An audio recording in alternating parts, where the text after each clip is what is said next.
नमस्कार दोस्तों आपके अपने चैनल इंदिरा एजुकेशन सेंटर में आप सभी दोस्तों का स्वागत है। दोस्तों आज हम पढ़ने वाले हैं भारतीय राष्ट्रीय आंदोलन। दोस्तों भारतीय राष्ट्रीय आंदोलन बहुत ही महत्वपूर्ण है क्योंकि दोस्तों यह सभी प्रतियोगी परीक्षाओं में जीके जीएस या एसएसटी के रूप में पूछा जाता है। तो दोस्तों यह जो टॉपिक है यह बीपीएससी 3.0 शिक्षक भर्ती 2024 के लिए या अन्य उन सभी प्रतियोगी परीक्षाओं के लिए अति महत्वपूर्ण है जहां भी हिस्ट्री के क्वेश्चन पूछे जाते हैं। दोस्तों जो भारतीय राष्ट्रीय आंदोलन की सीरीज चल रही है इसके अंतर्गत हम देखेंगे कि 1885 से लेकर जितने भी 1947 तक राष्ट्रीय आंदोलन हुए हैं इस सीरीज के अंतर्गत हम बारी बारी से सबको कवर करेंगे। दोस्तों आज हम देखने वाले हैं भारतीय राष्ट्रीय आंदोलन का पार्ट 1 और पार्ट 1 के अंतर्गत देखेंगे भारतीय राष्ट्रीय कांग्रेस और भारतीय राष्ट्रीय कांग्रेस का भी पार्ट 1 देखेंगे, क्योंकि दोस्तों यदि हम एक ही वीडियो में देखने लगेंगे तो आपका बहुत लंबा वीडियो हो जाएगा। तो दोस्तों अधिवेशन से संबंधित जो प्रश्न बनते हैं उनको हम पार्ट 2 में देखेंगे। तो दोस्तों यदि आप लोग इसी तरीके से सभी विषय की फ्री क्लास पाना चाहते हैं तो उनको सब्सक्राइब करें, लाइक करें, दोस्तों ज़्यादा शेयर करें।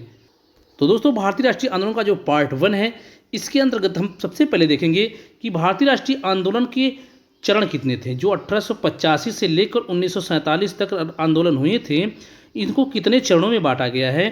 तो दोस्तों 1885 से लेकर 1947 तक जो आंदोलन हुए थे उनको 3 चरणों में बांटा गया। कितने चरणों में? तो 3 चरणों में बांटा गया है।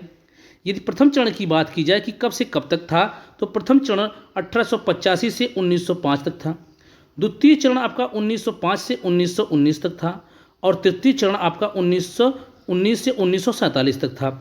तो दोस्तों 1885 से लेकर 1947 तक जितने भी राष्ट्रीय आंदोलन हैं इस सीरीज के अंतर्गत हम बारी बारी से सबको कवर करेंगे। तो दोस्तों भारतीय राष्ट्रीय आंदोलन के प्रथम चरण में हम देखेंगे भारतीय राष्ट्रीय कांग्रेस को।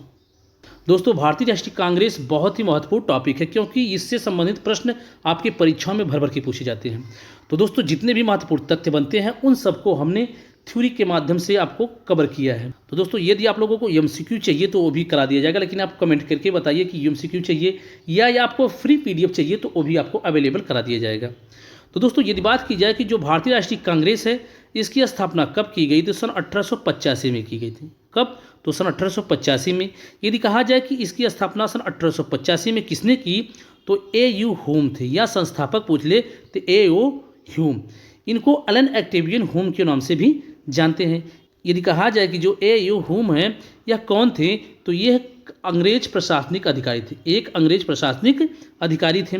तो दोस्तों यदि कहा जाए कि जो भारतीय राष्ट्रीय कांग्रेस की स्थापना की गई थी इसका मेन मोटिव क्या था, इसका मेन उद्देश्य क्या था।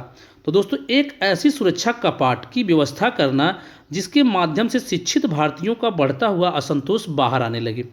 तो दोस्तों जो शिक्षित भारतीय हैं उनके बढ़ते हुए असंतोष को बाहर लाने के लिए ही भारतीय राष्ट्रीय कांग्रेस की स्थापना एक सुरक्षा कपाट के रूप में की गई थी। तो कहा जाए कि जो भारतीय राष्ट्रीय कांग्रेस है इसका पुराना नाम क्या था या इसको पहले किस नाम से जानते थे या इसकी स्थापना किस नाम से की गई थी।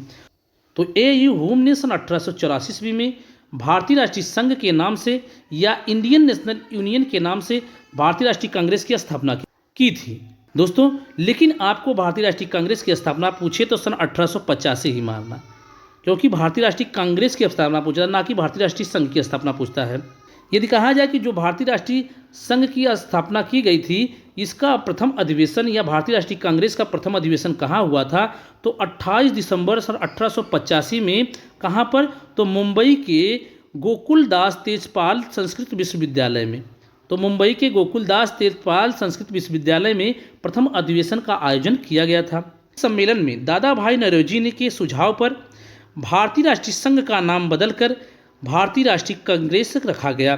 तो दोस्तों यदि आपको क्वेश्चन पूछे कि जो भारतीय राष्ट्रीय कांग्रेस है इसका कब नाम भारतीय राष्ट्रीय कांग्रेस पड़ा तो वह पड़ा था आपका सन 1885 में। किस अधिवेशन में? तो प्रथम अधिवेशन में। और किसके सुझाव पर? तो वह दादा भाई नौरोजी के सुझाव पर। तो दोस्तों यदि आप लोगों को पूछे कि भारतीय राष्ट्रीय कांग्रेस का जो प्रथम अधिवेशन हुआ था उसके प्रथम अध्यक्ष कौन थे या पूछ ले कि भारतीय राष्ट्रीय कांग्रेस का प्रथम अध्यक्ष कौन था तो वह थे आपके व्योमेश चंद्र बनर्जी या डब्ल्यू.सी. बनर्जी। यदि बात की जाए कि सुरेंद्र नाथ जो बनर्जी का संगठन नेशनल कॉन्फ्रेंस था, नेशनल कॉन्फ्रेंस, इसका विलय कांग्रेस में कब हुआ तो सन 1886 ईस्वी में। और नेशनल कॉन्फ्रेंस किसका संगठन था तो सुरेंद्र नाथ बनर्जी का संगठन था। भारतीय राष्ट्रीय कांग्रेस की स्थापना के समय वायसराय, आपको बहुत ही इंपॉर्टेंट क्वेश्चन है, वायसराय कौन थे? तो वह थे आपके लॉर्ड डफरिन। दोस्तों इससे संबंधित प्रश्न आपको बहुत ही बार पूछा गया है, तो इसको ध्यान रखिएगा कि भारतीय राष्ट्रीय कांग्रेस की जब स्थापना हुई तो उस समय आपके वायसराय कौन थे? तो लॉर्ड डफरिन थे। कुछ महत्वपूर्ण तथ्य को देख लेते हैं कि कांग्रेस के प्रथम अध्यक्ष कौन थे? तो WC बनर्जी, आपके अभी हमने बताया कि जिन्होंने सन 1885 के मुंबई अधिवेशन की अध्यक्षता की थी। तो दोस्तों ये पूछे कि कांग्रेस के प्रथम मुस्लिम अध्यक्ष कौन थे? तो वह थे आपके बदरुद्दीन तैयब जी। इन्होंने सन 1887 में जो मद्रास में अधिवेशन हुआ था, इसकी अध्यक्षता इन्होंने की थी।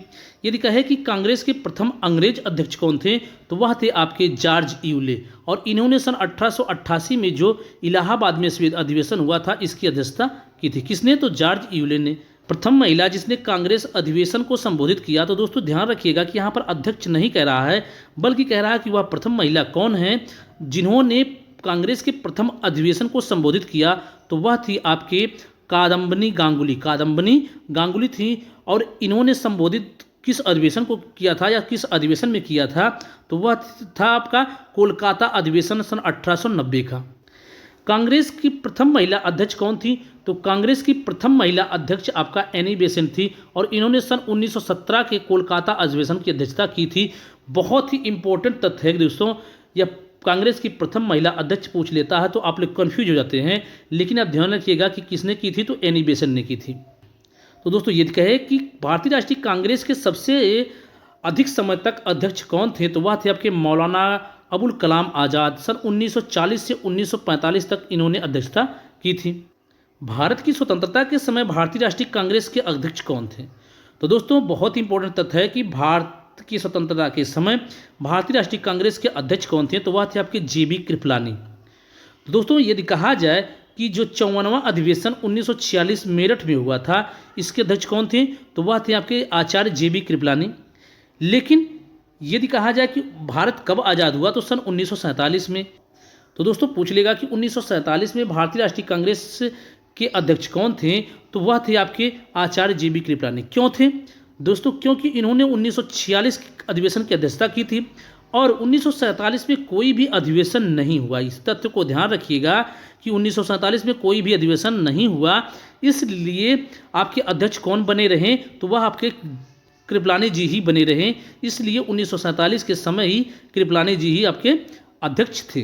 तो दोस्तों अब देख लेते हैं भारतीय राष्ट्रीय कांग्रेस के अंग्रेज अध्यक्ष कि दोस्तों भारतीय राष्ट्रीय कांग्रेस के जितने भी अधिवेशन हुए, उनमें से किस अधिवेशन में अंग्रेजों ने अध्यक्षता की थी? तो दोस्तों पहला नाम है आपका जॉर्ज यूले। अभी हमने बताया कि जॉर्ज यूले ने आपका इलाहाबाद अधिवेशन 1888 की अध्यक्षता की थी, और भारतीय राष्ट्रीय कांग्रेस के प्रथम अंग्रेज अध्यक्ष भी जॉर्ज यूले ही हैं। तो दोस्तों दूसरे अंग्रेज अध्यक्ष की बात की जाती, वह थे आपके विलियम वेडरबर्न, और इन्होंने सन 1889 में बम्बई अधिवेशन की अध्यक्षता की थी, और 1910 में इलाहाबाद अधिवेशन की अध्यक्षता की थी।